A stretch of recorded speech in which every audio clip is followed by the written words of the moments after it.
Auto taxi വാടക വർധനവ് അനിവാര്യമെന്ന് Kattappana HMTA. Idukki live വാർത്തകൾ നിങ്ങൾക്കായി അവതരിപ്പിക്കുന്നത് capital car fancy opposite government tribal school Kattappana.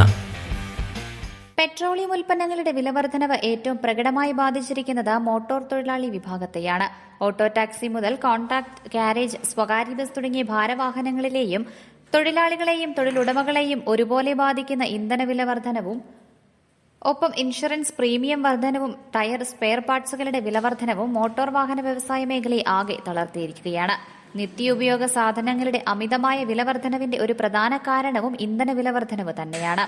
അന്യസംസ്ഥാനങ്ങളിൽ നിന്നും എത്തുന്ന പഴം, പച്ചക്കറി അടക്കമുള്ള ഭക്ഷ്യവസ്തുക്കളുടെ ചരക്കുകൂലി പെട്രോളിയം ഉൽപ്പന്നങ്ങളുടെ വർധനവിനെ ആശ്രയിച്ചുകൂടിയാണ്. കേരളത്തിൽ ഇടുക്കി ജില്ലയ്ക്ക് മാത്രമായി ഒരു പ്രത്യേകതയുള്ളത്, ജില്ലയിൽ ഏത് നിർമ്മാണ പ്രവർത്തനം നടക്കണമെങ്കിലും അതിനാവശ്യമായ പാറ ഉൽപ്പന്നങ്ങളും മണലും അന്യ സംസ്ഥാനത്ത് നിന്നും എത്തിക്കേണ്ട സാഹചര്യമുണ്ട്. ജില്ലയിലെ നിർമ്മാണ നിരോധനവും ക്വാറികളുടെ പ്രവർത്തനാനുമതി നഷ്ടമായതും പ്രാദേശികമായി ശേഖരിക്കാവുന്ന മണൽവാരൽ നിരോധനവും നിലനിൽക്കുന്നതാണ് ഇതിന് ഇടയാക്കുന്നത്. 100-ലധികം ലോറികളും ടിപ്പറുകളും ഉണ്ടായിരുന്ന കട്ടപ്പന പ്രദേശത്ത് ഇപ്പോൾ നാമം മാത്രമായ എണ്ണം ലോറികളും ടിപ്പറുകളുമാണ് നിലവിലുള്ളത്. ഈ വിഷയവും പൊതുസമൂഹത്തിനൊപ്പം മോട്ടോർ തൊഴിലാളികളെയും തൊഴിലുടമകളെയും മോശമായി ബാധിക്കുന്നു. പെട്രോളിയം ഉൽപ്പന്നങ്ങളുടെ കൂടെയുള്ള വിലവർധനവിന് അടുത്ത കാലത്തായി പറയുന്ന പ്രധാന കാരണം ഇറാൻ അതിർത്തിയിൽ നടക്കുന്ന യുദ്ധം ഹോർമോസിലൂടെയുള്ള എണ്ണക്കപ്പലുകളുടെ ഗതാഗത തടസ്സമായിരുന്നു. എന്നാൽ യുദ്ധം തുടങ്ങുന്നതിന് മുൻപുള്ള എണ്ണവിലയേക്കാൾ താഴെയാണ് ഇപ്പോഴുള്ള ക്രൂഡ് ഓയിൽ വില എന്നത് യുദ്ധം ഒരു കാരണമായി പറയുന്നു എന്നത് മാത്രമായി കാണാം. കേന്ദ്ര സർക്കാർ വിമാന കമ്പനികൾക്കായി ഏർപ്പെടുത്തിയിട്ടുള്ള വിലസ്ഥിരതാ ഫണ്ട് പോലെ ഏതെങ്കിലും പദ്ധതി ആവിഷ്കരിച്ച് നടപ്പാക്കുവാൻ സംസ്ഥാന സർക്കാർ ഫലപ്രദമായി ഇടപെടൽ നടത്തി പെട്രോളിയം ഉൽപ്പന്നങ്ങളുടെ അമിതമായ വിലവർധനവിന് തടയിടുവാൻ കഴിയുമെന്ന് പ്രതീക്ഷിക്കാം. ഘട്ടം ഘട്ടമായി ഉണ്ടായിട്ടുള്ള ഇന്ധനവില വർധനവിന് പുറമെ വാഹന ഇൻഷുറൻസ് പ്രീമിയം വർധനവും ടയർ, സ്പെയർ പാർട്സുകൾ എന്നിവയുടെ വിലവർധനവിനും ആനുപാതികമായ ഓട്ടോ ടാക്സി തുടങ്ങി tourist taxi, contract carriage, private bus fare എല്ലാം വർദ്ധിപ്പിച്ചാൽ മാത്രമേ മോട്ടോർ തൊഴിലാളികൾക്കും തൊഴിലുടമകൾക്കും നിലനിൽക്കാൻ കഴിയൂ എന്നും ഭാരവാഹികൾ പറഞ്ഞു. നമസ്കാരം.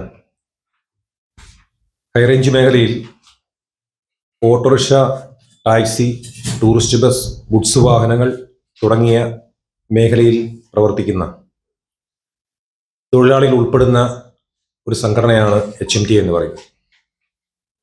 മുരിക്കാശ്ശേരി, കരിമ്പൻ, വലിയ തോവാള, മേലേച്ചിന്ന, പുറ്റടി തുടങ്ങിയ സ്ഥലങ്ങളിൽ വിവിധ യൂണിറ്റുകളിലുള്ള HMTAക്ക് ഏതാണ്ട് 3000-ഓളം മെമ്പർമാരാണുള്ളത്. ഈ 3000-ഓളം മെമ്പർമാരിൽ ഏതാണ്ട് പകുതിയോളം അംഗങ്ങൾ ഓട്ടോ ടാക്സി, സ്വകാര്യ ഗുഡ്സ് വാഹനങ്ങൾ, സർവീസ് ബസ് തുടങ്ങിയ മേഖലയിൽ തൊഴിൽ ചെയ്യുന്നവരാണ്. പെട്രോളിയം വിലവർധനവും ഇൻഷുറൻസ് പ്രീമിയത്തിന്റെ വർധനവും, സ്പെയർ പാർട്സ്, അതുപോലെ ടയറുകൾ, വാഹനവുമായി ബന്ധപ്പെട്ട എല്ലാ ഉൽപ്പന്നങ്ങളുടെയും വിലവർധനവ് ക്രമാതീതമായി വർദ്ധിച്ചിരിക്കുകയാണ്. ഇങ്ങനെ ഒരു വിലവർധനവ് ഉണ്ടായിട്ടും ഇന്ധനത്തിന്റെ വില വർദ്ധിച്ചിട്ടും കഴിഞ്ഞ 4-5 വർഷക്കാലമായി ഓട്ടോ ടാക്സി നിരക്കുകൾ, ഗുഡ്സ് വാഹനങ്ങളുടെ കൂലി നിരക്കുകളൊന്നും വർദ്ധിപ്പിക്കാൻ ഒരു സാഹചര്യം ഉണ്ടായിട്ടില്ല. ഇത് ഗവൺമെന്റിന്റെയും സമൂഹത്തിന്റെയും ശ്രദ്ധയിൽപ്പെടുത്തുക എന്നുള്ളതാണ് ഞങ്ങളുടെ ഉദ്ദേശം. ഇത്രയും വിലവർധനവ് ഇന്ധനത്തിനുണ്ടായ സാഹചര്യത്തിൽ, അതുപോലെ സൂചിപ്പിച്ചതുപോലെ ഇൻഷുറൻസ് പ്രീമിയം, ടാക്സ് ഉൾപ്പെടെയുള്ള വർധനവ് നേരിട്ടുകൊണ്ട് തൊഴിലാളികൾക്കും ഉടമകൾക്കും ഈ മേഖലയിൽ മുന്നോട്ട് പോകാൻ വലിയ പ്രതിസന്ധിയാണ് നേരിടുന്നത്. തീർച്ചയായും അതിനൊരു പരിഹാരമുണ്ടാവണം, കൂലി വർധനവുണ്ടാവണം എന്നുള്ളതാണ് ഞങ്ങളുടെ ആവശ്യം. പ്രാഥമികമായി നിവേദനവും അപേക്ഷയും ഒക്കെ HMTA തലത്തിൽ ഗവൺമെന്റിന് സമർപ്പിച്ചിട്ടുണ്ട്. കാലതാമസമില്ലാതെ തന്നെ അതിന് പരിഹാരമുണ്ടാകും എന്ന് ഞങ്ങൾ പ്രതീക്ഷിക്കുന്നു. ഇല്ല എങ്കിൽ അടുത്ത ഘട്ടത്തിലേക്ക് കുറച്ചുകൂടി സമ്മർദ്ദം ചെലുത്താം എന്ന ഘട്ടത്തിലേക്ക് പോവുക എന്നുള്ളതാണ് ഞങ്ങൾ ആലോചിക്കുന്നത്. അതിനുവേണ്ടിയാണ് ഞങ്ങളുടെ കൂടി. ഇത്തരമൊരു സാഹചര്യത്തിൽ സമാന ആശയമുള്ള മറ്റ് മോട്ടോർ തൊഴിലാളി സംഘടനകളുമായി ചേർന്ന് ആവശ്യമായ സമരപരിപാടികൾക്ക് രൂപം നൽകി മുന്നോട്ടു പോകുവാൻ ഹൈറേഞ്ച് മോട്ടോർ തൊഴിലാളി അസോസിയേഷൻ നിലപാട് സ്വീകരിക്കുമെന്നും HMTA ഭാരവാഹികൾ പറഞ്ഞു. വാർത്താ സമ്മേളനത്തിൽ president Biju Madhavan, general secretary MK Balachandran, Luka Joseph, Manoj MS, Ramanan Padannayil, Benny CP എന്നിവർ പങ്കെടുത്തു. Idukki live news Kattappana.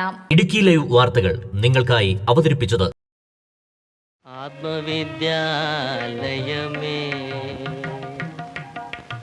ആത്മവിദ്യാലയമേ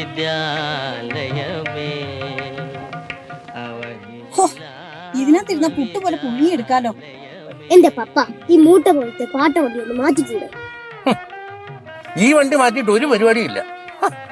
അത് നിങ്ങൾ ആലോചിക്കാൻ വേണ്ട. എന്നാ പിന്നെ ഇതൊന്ന് മോഡിഫൈ ചെയ്തുകൂടെ? മോഡിഫൈയോ? അതെന്നാ കുറിച്ചാ? എക്സ്ട്രാ ഫിറ്റിംഗ്സ് ഒക്കെ നടത്തി അടിപൊളിയാക്കാം. കാറ് പിന്നെ വേറെ ലെവലാ. എന്നാ വണ്ടി നേരെ ക്യാപിറ്റൽ കാർ ഫാൻസിലോട്ട് കിട്ടും. ജില്ലയിലെ ഏറ്റവും വലിയ car fancy showroom capital car fancy opposite government tribal school Kattappana. അത്യാധുനിക ടെക്നോളജിയിൽ wheel alignment and wheel balancing, വിദഗ്ധരായ ടെക്നീഷ്യൻസ്മാരുടെ സേവനം, ഏറ്റവും വിലക്കുറവിൽ Indian and imported tyres, music system, seat cover, power window, rexine, floor മാറ്റുകൾ തുടങ്ങി എല്ലാവിധ ആക്സസറീസുകളും. അങ്ങനെ ക്യാപിറ്റൽ കാർ ഫാൻസിയിലെത്തിയപ്പോ ഞങ്ങളും അടിപൊളിയായി. അമ്പടെ ജിഞ്ചിനാക്കിടി. Capital car fancy opposite government tribal school Kattappana.